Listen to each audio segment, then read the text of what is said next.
Yeah, what you wanna do? Shout out to the gang. I got my money on, homie, ain't a thing changed. They call me 50 Souls, nigga, that's a hood name. I'm from the old school, me to the On game. this episode of Vonte Vision TV, we talk to up-and-coming artist 50 Sosa. We talk about his upbringing. We talk about being in the studio and creating his new album. He also gives very good advice for up-and-coming artists. So sit back, relax, and enjoy. All right, so we got 50 Sosa in the house. Is that right? To be here, yeah. That's dope. We had a conversation earlier, and you had a different name you went by. You want to speak on that? Yeah, back in '08 when I started doing music, I was going by Sid Chris, and till like 2013, I stopped using it. 2014, we went with 50 Sosa, and we running with it. Oh yeah. What was the thought process behind switching the name? When I put my first album out back in like '09, people would call me 50, because my voice similar to 50, and they're like, "Nah, we're gonna call you 50." So the fans actually gave me that. Oh, okay. Did you kind of agree with people when they said that, or did you kind of like fight it? At first, I was upset about it because it was like, "Nah, man, I'm Sid Chris." But then I just like got used to it, and I ran with it. Oh, okay. So you're speaking about your first album, and we're gonna get into it a little bit later. But you just dropped the album a couple months ago. How many projects have you dropped so far? Probably about 8, 9. Eight or nine, and then how many under the old name, and then how many under the new name? Under 50 Sosa, just the EP and the new album I just dropped. Okay. And, under Sid Chris, it's like 6 of them maybe. Oh, okay. Do you have a favorite album that you released? Actually, the newest one I just dropped, I'm loving it. Yeah. Why is it favorite? It was fun. Actually, every time I drop a project, it's like a lot of work, but I had a lot of fun with this one. Was it just fun, just creating it, or just Yeah, I mean, like the production, the features, the studio, the video shoots. I'm just having a blast with it. Okay. Makes me wonder, like, what's your process like when you're in the studio? Maybe you can start off with telling me some of your necessities. Pretty much, I'll go through beats and stuff and just start writing to them. When I hit the studio, just go Tupac mode on them. Just drop tracks and drop tracks. Yeah, but do you have? Let's say you book a studio session and you need 3 things in order to have a good session. Like maybe it might be like a drink, maybe it might be certain things. Like, do you have 3 things or a couple of things you could tell me when you're in that zone that you kind of like it to have in the studio? Just water, and that's it. My notebook. Oh, wow. Oh, so you're still writing on your notepad? Yeah, I'm old school. We do notebooks around here. Yeah. That's dope, man. A lot of people have switched it up and done things differently now. Yeah, with the cell phones. Yeah. But it's just something about the notepad that's just iconic, classic hip-hop. But let's go back a little bit. Let's talk about the upbringing. Where are you from? Originally, I was born in Mexico, but then as a little kid, they brought me down here to the United States and started off in East Palo Alto, that area till '95, moved down to Patterson area, and just had a rough upbringing, like lived in pretty much the hood, and then, went from that to like foster home, and, just growing up a little hard. So, did you grow up in a household with mom and dad, or was it just like, did you grow up with your parents? You grew up with grandparents? Who did you grow up with? As a little kid, my grandma raised me, and the older I got, my mom took me over, and it was just big family. Okay. Do you have a relationship with your father or not so much? My actual biological father, I don't know him. Oh, okay. But my stepdad, he's like a dad to me. Okay. And what's your relationship with your mom like? That's great. Yeah? Is that your love queen? My moms. Yeah. You gotta take care of moms. Yeah, for sure. So at what age did you start getting into like hip hop and rap and all that? Hip hop, when I was like 14, I started writing, and that's when I knew I loved the music. Oh yeah. What was going on when you were 14? Like, what was it like? What was the music scene like? Snoop. Snoop, yeah, Yeah. You I love Snoop. you seem to be like a big West Coast guy. Like Yeah. you mentioned Tupac earlier, and now you're mentioning Snoop Dogg. So I mean that says a lot right there. Yeah, I grew up on them. Do you have any other influences growing up, like as far as musically, like the sound, certain people they influenced you? It's just basically Pac and E-40 and Snoop. Oh, So, yeah? Yeah. Do you have a favorite song from them? Like maybe a favorite E-40 song, maybe a favorite Tupac song? Tupac Changes, E-40, just the recent one he did, the Function, I think. Yeah. That's a dope record. I love it. So I feel like I wanted to ask you, like, so when people say Tupac or Biggie, what do you say? Tupac. All day. Yeah. That's cool, man. So what was it like when you told your family or your mom that you wanted to be a rapper? Like, how did they respond to that? They were not surprised by it because it runs in the family. A lot of people in my family love music, so they were not surprised by it. So do you have like a musical background at all, like in your family? My grandpa, he actually went out with the group and did like mariachi. So when he was young, up till at an older age, and so my family, they've been around music. So it was like when I told them I'm doing music, they're not surprised. Yeah.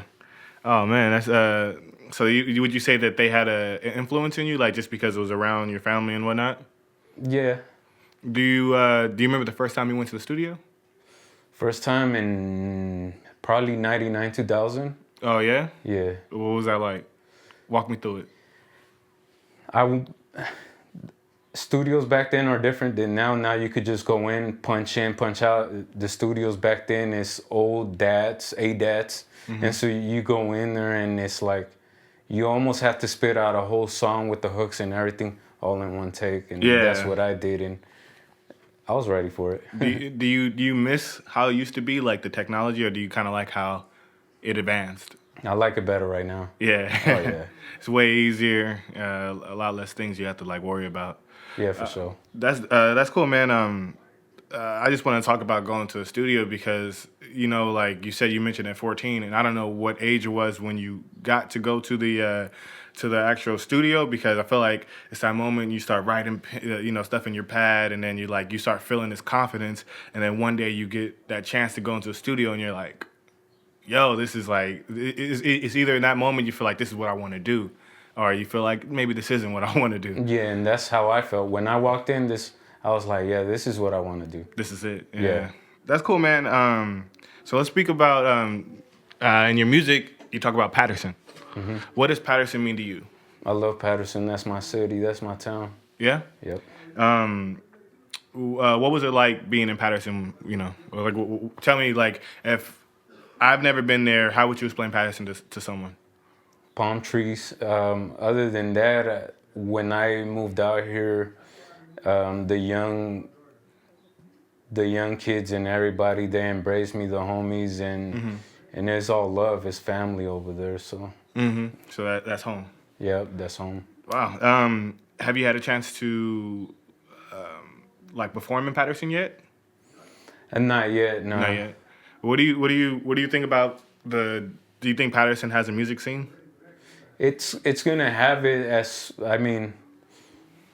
I hope the music that I do and these cats around here inspire young cats over there to really get out and do their thing. Yeah, because you would consider Patterson to be a small town, right? Yeah. Yeah, definitely. I feel the same exact way. I just wanted to hear your opinion and your takes on it and whatnot. Who inspired you growing up? Like, who would you consider to be like maybe a hero that like it could be a grandfather or something like that? My grandfather, because he was all about music, and he was a big influence on what I do right now. Oh, okay. So you would say your grandpa, that's your hero? Yeah. Okay. So let's fast forward, because you said that you've done 8 or 9 projects, right? Have you had a chance to collaborate with everyone you wanted to, or is there still people you want to collaborate with? I mean, I want to collaborate with people like, like E-40 I just mentioned. I love him, so I would like to have a chance to get do something with him. And I've done in the past a track with Slim of 112, so I thought that was dope. Oh, wow. Talk about that. Like, how did that happen? I got the track and I hit the studio, dropped it, put it on the album, Northside Story, and it was dope. I loved it. Wow, that's dope. I feel like the further you get in this game, if you go the right direction, you start meeting the right people. So to hear a story like that is inspiring for people. Like, because it doesn't just happen overnight. It just doesn't happen like that. But is that it? Like just E-40? Like, so if you drop on your next album, if you had to budget for whoever you want, who would you give me a couple names? I love Mozzie. I'd love to have him. If I had the budget, Kendrick, J. Cole. I love J. Cole. He just dropped the album. For sure. Which one do you like better, Cole or Kendrick? Kendrick. Yeah? Yeah. Why? I mean, I'm a West Coast guy. I'm gonna be biased here. Yeah, definitely. I feel the same exact way. It's kind of sometimes it's hard to decide, but at the end of the day, it's just that West Coast love I have for them. Okay, and explain to me, because you've been doing music for a minute. Explain to me in what ways your newest music has changed from your old music. Like, I mean, really, it hasn't changed. It's just that every time I put out an album, I work with the producers that are hot at the time. So maybe next year I'm not going to be working with the same producers. Whoever's hot, that's who I'm rocking with. So I've always done that, and nothing has changed. oh, okay. So, would you say like maybe you got lyrically you got a little bit better? Do you think that you got better songwriting? I think as far as lyrically, I'm pretty good at that. As far as the way I want to put my music out, I try to do a little more songwriting, and so that's what I try to study a little more. Yeah, I hear it in the music. Like when I heard your last album that we're gonna talk about in a minute, I can hear that you put some thought into the structure. Just even like from top to bottom, the whole album, it didn't feel like this was your first time. I felt like you put some thought into each song individually, and then also as a project. Like I'm pretty sure there were some songs that didn't make it that I feel like you cut out the fat towards it. So that's I would say I noticed, and I definitely agree with that. We had talked about Patterson earlier and about performing in general. I want to talk about that. Is there any places that you will want to perform at?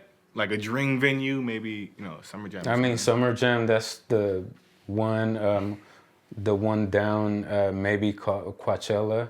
Oh, yeah, Coachella? Yeah, for sure.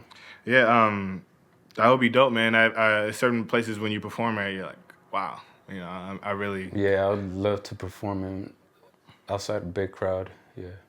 All right, before we start talking about the album and everything, how would you describe your musical style? Like, how would you describe your style of music? I mean, at the moment, that's what it is. So it's like whatever it's rocking at the moment, that's what it is. I mean, I'm not the most lyrical, but like, my music is like gangster rap. That's what it is. Yeah. Okay. And we might be bouncing around here, but I want to talk to you about the first album that you've purchased. Do you remember growing up and the first time you actually brought an album? What album was that? The first album I ever bought was a Criss Cross album. Oh, yeah? Yeah. You were a big fan? When I was growing up, yeah. Yeah, I think everybody was at that time. Yeah. And then you said you brought it, or you didn't? Maybe like someone else brought it for you. I had allowance, so first thing that I did with it when that album came out, I bought it. Did it affect you when you found out like one of the members, Chris Cross, I think his name is Chris, passed? Like, did that bother you? It brought memories when I was a kid because I grew up listening to them, and then when he passed, I'm like, damn, man, let me hear that music again, and it brought memories. Damn, yeah, that's crazy. Artists, especially when you grow up, they have like a certain place with you. You know, like it's especially as you know when you're 14, 15 around that time, you grow up and then that music is so nostalgic and it's just like it just holds a special place. Oh yeah. So that's why I wanted to ask you. Is there anybody on your bucket list of people who you want to see live, like live performers? Live performance, Kendrick Lamar. You want to really see Kendrick? Yeah. Have you had a chance to see like E-40 perform yet? Yeah. Oh, you did? Yeah, at the X.I.V. Oh yeah, did you like his performance? I loved it. Yeah. That's dope, man. So what do you look for when you go to a show? Like when you go to a show, what are you looking for? You being an artist yourself, what do you look for when you see another artist up there? I mean, I just want to see them perform the songs I like. Yeah. That's dope, man. I completely agree. So, I've been to X.I.V before, and it's a great place. It's a festival. There's a lot of drinking there. Mm-hmm. So I want to ask you, if you're going to buy a drink, what would it be? I don't even drink. But if it was, probably Hennessy. Hennessy? Yeah, I love Hennessy. Okay, have you been kind of like listening to what's going on a little bit like with music and everything? Yeah, I pay attention. What songs stick in your head nowadays or these days that you really like? Right now? Oh man. Oh no, the Migos, they hot right now, so like a lot of stuff they put out just sticks out in my head. Mm-hmm. Do you still listen to the radio or not so much? Not really. Yeah. So since you don't listen to the radio, how you listen to like it on a streaming service? So most of the time I'll go on YouTube. Like I'll subscribe to a lot of channels and whatever's new. Okay. I'll listen to it and see the videos, stuff like that. Okay. Since you're on YouTube, what other stuff are you doing on YouTube? Like, what other stuff are you searching? It's basically music that I like, artists that I like, and sometimes I just like looking at performances and stuff like that. Like, would you consider yourself like a student of the game? Oh yeah, I'm always studying. Yeah. It definitely sounds like that, and I want to ask you this about fashion. I don't want to go too heavy into it or whatnot, but do you feel like you have someone you look up to fashion, like a fashion icon that you have, and why you look up to them? I mean, I'm not big into fashion, but lately I love Supreme. Oh yeah? Yeah, for sure. Yeah. What other brands do you find of, like you mentioned Supreme? Is there any other brands that's kind of out there that when you see them, you're gonna spend the money for it? Just Jordan. That's all. Jordan? Yeah, not much. Yeah. Speaking of Jordan, do you own a pair of Jordans yet, or have you brought some Jordans? Not lately, but I will be. Oh, okay. They're coming out with the throwbacks almost every month, so. Yeah. I didn't know because it was a couple of years ago when I brought my first pair of Jordans, and I brought them. Yeah, because I had a job and whatnot, so. It was one of those things that felt so special to me because I was like, I finally got a pair of J's, So I didn't know if you had a moment like that yet. Since you mentioned you like the brand a lot. Okay, so since it sounds like you're very knowledgeable in music and whatnot, would you give any artists a tip? Any tips? Like, what tips would you give an up and coming artist? Like, I've been a student of the game, and the only thing I will tell up-and-coming artists that really want to get involved in the music is if you don't have a platform, find one and get in it. So that's a jewel I drop. Yeah? Like, what does that mean? Like a platform? You mean like an Instagram or? I mean, yeah, for sure. It's good to get on social media and network with people. But more than anything, when you come out, you're not going to have no fans, no people to look at you. So if you don't have a platform, get on one. Like, if if you shoot a video and you put it on Thizzler, that's a platform. Get on Win. So that's a July drop to youngsters. Okay. Dope. All right. So now let's get into the album. I'm going to talk about the album. You just released it. How long? When did you drop your album X.I.V? February 28th. Oh yeah. First of all, two things. How long did it take you to put together this album? It was actually a 3-year process, and when I got it all together, it took 2 months to like drop it. To put it all together and finish it out. And the second thing I'm going to talk about is what was your inspiration behind the name? The name, I mean, it's more of a street thing, and so I just wanted to let my people know, you know, this is me and this is what I'm rocking with. Okay. So. And then also, what was your inspiration behind the album cover? Because, you know, you kind of got this this like Egypt vibe. What was your inspiration? I mean, I'm a big fan of like Kanye and what he does, and like when he did when he does his albums, and they look very like creative, and I wanted to get away from all the other stuff and kind of get creative with it. So you know, that's what I did. Just since we're speaking about Kanye, have you been paying attention to like some of his recent rants? I mean, when Kanye getting ready to drop something, we already know he's gonna do something crazy. But yeah, strategic marketing, right? For sure. Okay.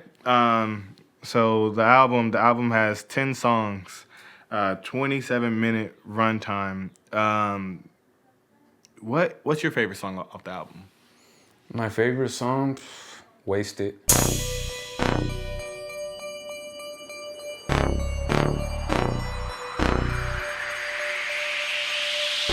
Know you wanna fuck, know you wanna smoke, know you wanna drink, know you wanna get wasted. Get wasted. Get wasted. Know you wanna fuck, know you wanna smoke, know you wanna drink, know you wanna get wasted. Get wasted.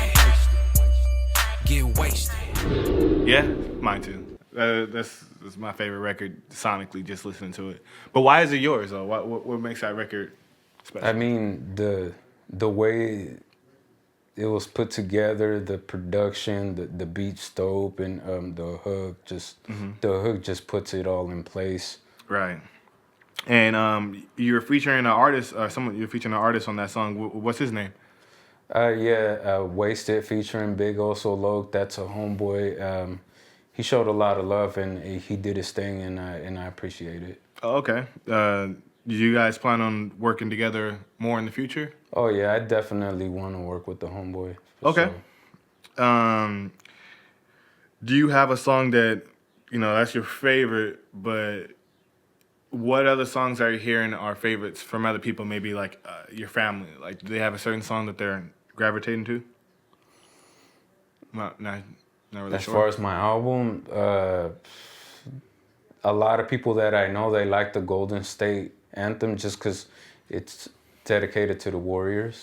I put my J's on when I touch down. You know how that sound, best believe it's going down. Straight up out the hood, yeah, I get the bag now. Chef Curry with the rock, so it's on now.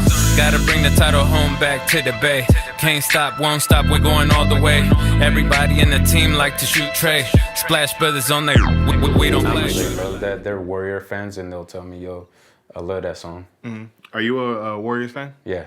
Okay. I seen that music video too. I really like it. Thanks. Where'd you guys shot that at the Coliseum? Yeah, we went to Oracle and then went to Frisco, finish off the shoot over there. Okay. And then on that song, you're featuring someone as well. Want to speak on that? Yeah, my brother Mokeet. Oh yeah. You know, you mentioned that he's your brother. Like, how's you guys' relationship? Like, is it? He's my in-law, but I call him brother. No. But sure. but more or less saying that, like, does he influence you? Is he someone who motivates you? Yeah, he's like a big brother to me. Okay. Yeah. Do you guys, out of the features that you have on here, because you have 4 features altogether, who's your favorite one to work with? I mean, they were all. I love them all in a different way. Fair enough. Then another one that I wanted to talk about that we actually did a music video for today, Thug Style featuring Junior Sosa. You want to talk about that? I mean, the way it came about is Junior had got locked up, and I had to sit down with him and told him, yo, I want you to do music, so jump on this track, and he did, and I loved it. It's dope. Okay, so that's your son, right? Yeah. Wow. Is he inspired to do music, or did you inspire him right now? I want him to gravitate to music and see what he does with it. Okay, but it seems like he likes it. Oh yeah, he loves it. Cool, man. That's dope. I like to hear stuff like that. You know, like being a father and you're pushing that towards your son to do better and motivate and push yourself and yeah, for and sure. that's inspiring, man. Do you have a song that's your least favorite? What's your least favorite song That I've done on this album? on this album? Man, some days I wake up like in Wasted. Another day I wake up like in Golden State. But nah, I like it all. But there's not a song that on here you're like, maybe I would do that again, or we're not, no? No? You thought about it and put it all together, put a lot of time into this album, right? Okay. Okay, so the one song that I think that needed a little extra sauce for me, I don't know if I wasn't emotional enough for it, was the I Miss You. Mm-hmm. That was a song sometimes when I listen to it that like I kind of feel like sometimes I could listen to it and write it through, and then sometimes I'm like, I don't think I'm here for it right now. But that's like the only song on the album that I feel that way. So I don't know if maybe because I think the hard thing with artists is, especially like how you said, like doing things for the streets and for the hood and whatnot, is to get that emotional side and put that out there. Mm-hmm. So I'm not saying that I can't do that, but sometimes I feel like, sure. You know what I mean? Just feel a way about it. Mm-hmm. Did you always make songs like this? Like, did you always make, the love songs? Yeah. Yeah, I did an EP called Forever, and that was pretty much a Valentine's album. That's what it was. Yeah. Okay. All right, man. 10 songs. I'm excited to see what this album does. You've done. How many music videos have you done on altogether, would you say? For this album? Yeah, for this album. It's gonna have 6. 6? Yeah. When did you start doing music videos? Like, when was the first time you... The first time we did a music video, I appeared at my cousin John Dollar's shoot back in 2011, and that got me to like really want to shoot videos. What was it about it? It was just at the moment, and it's a lot of fun. Yeah, definitely. All right, man. What can we expect next? What's gonna happen in the future for you? What's your plans? As far as music, me and Mo Keed, we're gonna drop a EP pretty soon, like in the next 2-3 months. And 2019, top of 2019, I'm gonna drop the Mexican Gangsta 2 album. That's for the 10-year anniversary of my first ever album, so that should be dope. That's dope. Do you plan on doing a lot of? So you plan on doing a lot of like Hispanic music, a little bit in there? Throw that in there? Yeah. I've been getting a lot of feedback from people in Mexico, so I'm gonna show them love and just do a single out for them, just to let them know, yo, thanks for checking me out. That's dope, man. All right. Where can people find you at? I mean, as far as social media, on Snapchat, Instagram, and Twitter, I50 Sosa. And as far as music, iTunes, just search 50 Sosa on iTunes, Spotify, Tidal, Google Play.